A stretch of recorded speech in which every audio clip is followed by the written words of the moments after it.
أعوذ بالله من الشيطان الرجيم بسم الله الرحمن الرحيم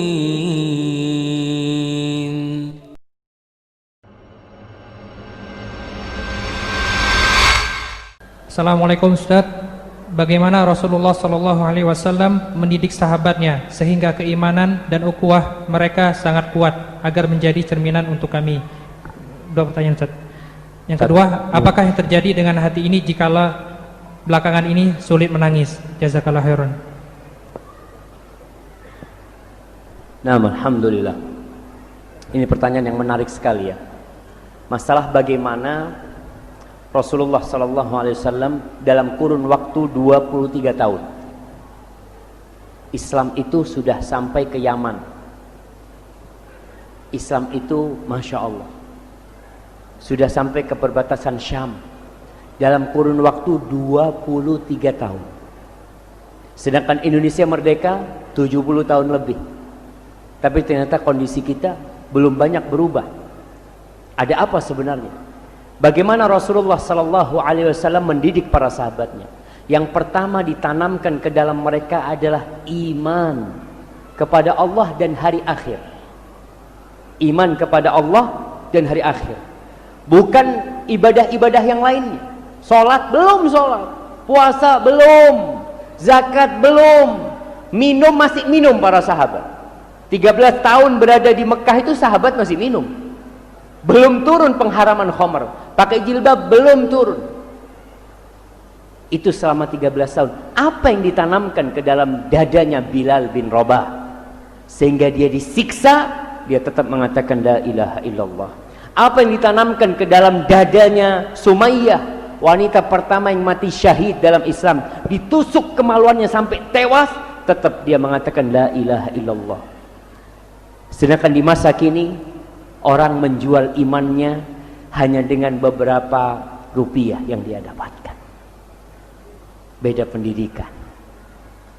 Antum baca Juz Ammah.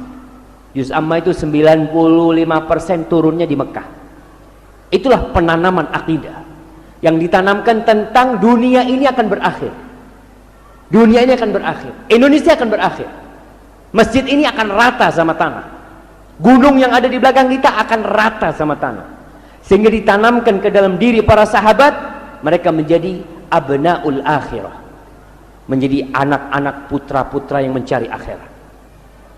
Kalau kita lihat, coba amma yatasaalun 'anil naba'il 'adzim. Tuh tentang kiamat yang ditanyakan. Tentang neraka disebut labithina fiha ahqaba la yadhuquna fiha barda wala syaraba inna lil muttaqina mafaza. Kita masuk kepada surat An-Nazi'at, wan nazi'ati gharqa.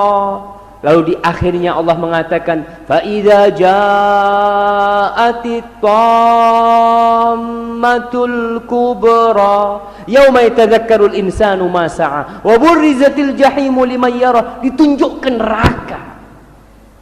Masuk ke surat yang ketiga, abasa wa tawalla fa idza ja'atis sakha yauma yafirrul mar'u min akhihi wa ummihi wa abihi wa sahibatihi wa bani. Ditanamkan, kau akan lari dari semuanya. Engkau akan melarikan diri dari orang tuamu, dari istrimu, dari anak-anakmu. Engkau akan sendirian. Allah ceritakan tentang kehancuran. Idza syamsu kuwirat wa idzan nujumu kadarat wa idzal jibalu suyirat wa idzal isyaru uttilat. Lanjut kepada surat idzas samaun fatarat. Terus ditanamkan, kau akan mati, kau akan meninggalkan dunia ini. Alhaakumut takatsur hatta zurtumul maqabir alqari'atu mal qari'ah idza zulzilatil ardu zilzala. Terus ditanamkan sehingga mereka tahu aku cuma sebentar di sini, enggak lama. Untuk apa aku diciptakan? Itu yang ditanamkan. Dan beriman dengan hari akhir inilah yang memotivasi orang untuk beramal.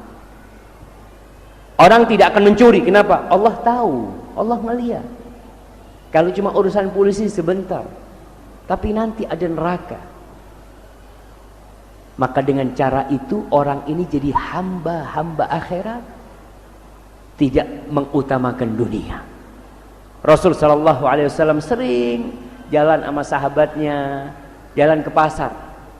Pasar ini tempatnya orang mencari dunia. Lalu Nabi melihat alaihi salatu wasallam anaknya kambing. Kambing kecil mati cacat, bangkai. Dia pegang kupingnya kambing ini. Ayyukum yuridu hadha bidirhamin. Seakan-akan beliau sedang jualan. Ini di pasar nih. Siapa yang mau beli ini 1 dirham? Kata para sahabat, siapa yang mau? Kata dia. Bangkai gitu kan. Kemudian ayyukum yuridu hadha bila syai'. Siapa yang mau ini gratis? Sahabat ngomong, ya Rasulullah, ini kalau hidup binatang ini cacat. Kalau hidup, artinya orang mau memelihara nggak mau. Apalagi sudah jadi bangkai.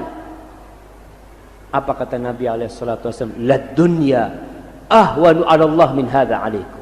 Dunia itu lebih rendah di sisi Allah daripada ini di hadapan kalian. Antum kalau melihat rendahnya dunia ini ketika terjadi tsunami. Tsunami di Jepang, antum lihat tuh, kapal-kapal, mobil-mobil dibawa semuanya. Ada nilainya buat Allah? Nggak ada. Dan kita pun tidak menilai itu dunia, kita akan lari, nggak ada yang akan menyelamatkan rumahnya. Oh, duitnya ana ada di rumah, mobil ana, semua akan mengatakan nafsi, nafsi, nafsi, nafsi. Itu yang ditanamkan di diri para sahabat. Sehingga mereka menghadapi dunia ini, apapun yang terjadi, aku adalah hamba Allah dan aku hidup sebentar. Aku akan membangun sebaik mungkin negeriku ini, tapi untuk akhirat. Tadi orang memikirkan bangun masjid. Iya, jangan rumahnya dulu, masjidnya dulu. Karena rumah akan kau tinggal, tapi kalau kau bangun masjid, sampai mati di kuburan dapat tuh kau. Dapat istana nanti di surga Allah Subhanahu wa taala. Adapun pertanyaan kedua tentang masalah orang yang sulit menangis ya. Iya, hatinya keras kadang-kala jamaah. Di antara yang menyebabkan hati keras itu cinta dunia. Sering tertawa, sering bergurau. Antum datang ke kuburan. Datang ke kuburan. Ucapkan salam, antum lihat. Walaupun sekarang kadang-kala kuburan itu tidak mengikatkan kepada akhirat. Ada kuburan yang bagus-bagus. Masya Allah, keramiknya dari mana ini? Bukan kita ingat mati, ingat keramik nih. Ini beli di mana keramiknya? Ini bermasalah memang.